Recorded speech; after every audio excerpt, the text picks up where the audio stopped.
Hello, everyone, and welcome to another episode of Mainstream Modular, a podcast brought to you by Guerdon. I'll be your host for today, Gabrielle, and I'm so thrilled to be joined right now by MacKenzie Thorn, who's a real estate developer at Aspen Starwood. Today's topic is focused on how to find success with modular. So, here to enlighten us on this subject, as well as provide any and all actionable industry insights, is MacKenzie. So, MacKenzie, welcome. Thank you, Gabby. Excited to be here. All right, so to start off, MacKenzie, let's go ahead and give our audience just a brief bio on your name, title, what brought you to this industry, and ultimately Guerdon.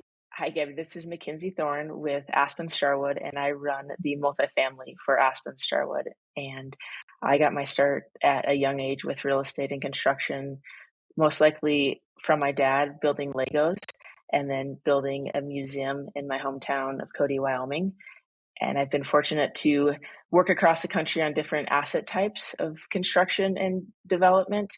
And all along, I've seen the idea of modular and seen the efficiency of kind of rinsing and repeating, building a box and doing it over again. And Guerdon fell into my lap. I joined Aspen Starwood and had a colleague who was interested in modular as I was. And we had the backing of our company to test it out and try it. And so we met with different manufacturers and ultimately went with Guerdon for a couple of reasons. One, primarily being the timeline, which is a key piece of modular, is getting into the queue of modular.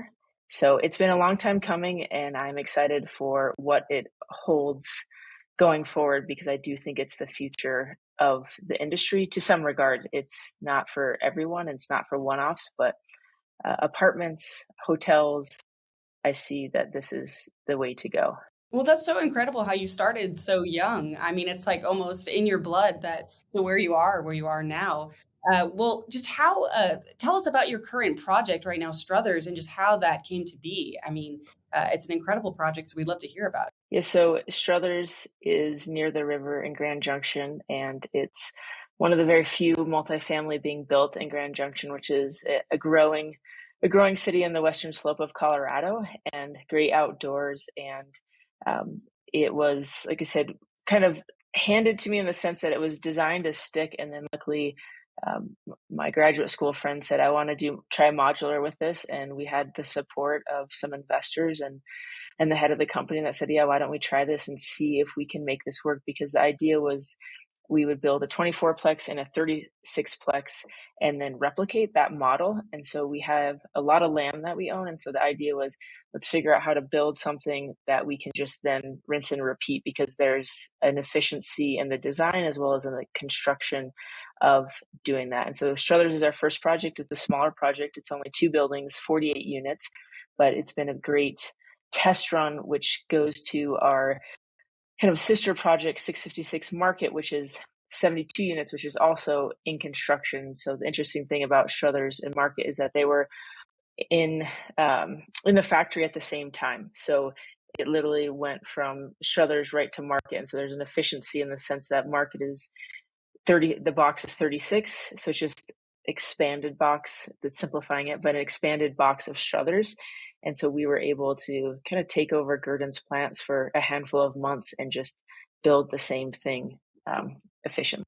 Well, I'm sure building a project at scale like this, I mean, it's almost critical to have the right design team for this project and just others to just have successful modular processes. So, how critical is the right design team to a successful modular process? And how does one know if their team is ultimately up to par? Like, what are some of the non-negotiable components? Yeah, so there's been a big lessons learned with that experience. We have had a design team that in different areas were told that they had modular experience, and lesson learned was hearing that they've done it, maybe seeing a picture, but actually sitting down with them, discussing, who they worked with, what factory they worked with, how they built it, and then talking to other developers is a lessons learned for me about really digging in on, do they have that experience building modular? So that was a key non-negotiable. Will be a non-negotiable going forward, is finding that pairing. And I think also having a modular manufacturer that has a strong design team in house, because the construction really has a lot of parameters around it, how the boxes are built, and only the factory can kind of drive some of those parameters. And so we've learned in this process of interviewing different modulars manufacturers that different factories have different standards. And so getting the design team with the modular manufacturer at the very beginning is critical, because the designer might create something that they've done with another modular manufacturer, and then this one says, no, that's our factory's not physically set up that way, like we just physically can't even do that.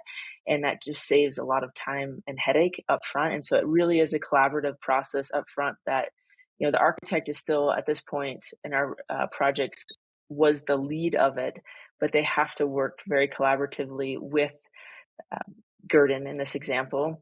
And obviously the structural, MEP, fire, all those teams really ideally have experience, because when it's your first one, you don't have time to kind of work through all that, because you're already taking risk in that regard of just trying modular. So making the time up front to find the team that has experience, and ideally a team that's worked together and been successful together, also is a huge value add. Well, it for sure is a learning process, as you said. And I mean, the right design team is critical, but there's so many other critical things to plan for in the larger picture for modular success. So, how does being prepped with the proper education factor into this, if you're going to highlight that? So we hired a modular consultant, which was a value add for us.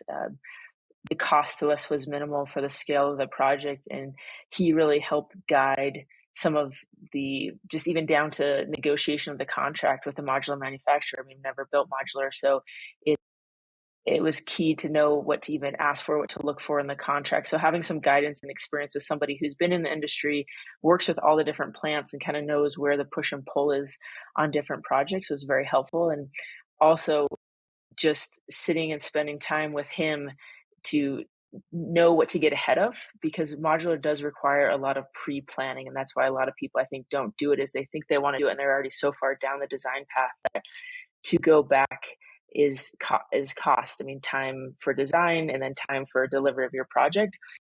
And so that knowledge, sitting down and getting at least a broad stroke, because you can't really know it all until you get into it, is helpful to plan. And also having this modular consultant helped us a lot with the municipalities, sitting down and educating them, because that's another new thing for a lot of areas, is they've never had modular and they don't know how to do it and how to inspect it, what they're reviewing, what they're not. And so having someone that helps kind of put some rails on helps guide that process. And ideally you have a municipality who is open to it and understands, because there's plenty that are resistant to change in general.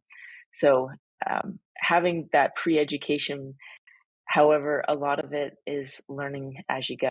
Oh, absolutely. Well, do you have any last thoughts to leave our audience, just for some things that you should plan for in the larger picture for modular success? Yes. So one key thing for us was having an experienced general contractor who had built modular before. They knew what they were facing, because they had just done it on hundreds of units. And so having someone who also was involved early enough on in the design process to say, no, when we're in the field actually installing that didn't work very well that way. And so that was probably the most valuable piece, was our general contractor, who was able to come in with a knowledge base, and also they just were problem solvers because they're willing to try new things. One of the things about modular is that I feel that everyone's in it to succeed, because if the manufacturer, the design team, the GC, the owner, if modular doesn't go well for any of us, then we're going to go out there and say, well, I tried it and it didn't work. And that's just going to spread throughout the industry, and people aren't going to take that risk. So everyone is incentivized to be successful in the modular, because then the design team can put it on their resume as, I've done modular, and the GC can put on their resume, I've done modular, it's been successful. And so we're all motivated, and that's a different experience than I've had with people where it's just kind of the same process of going through. Here, it's everyone is very driven to make it a success for the project, because that project helps them on their resume.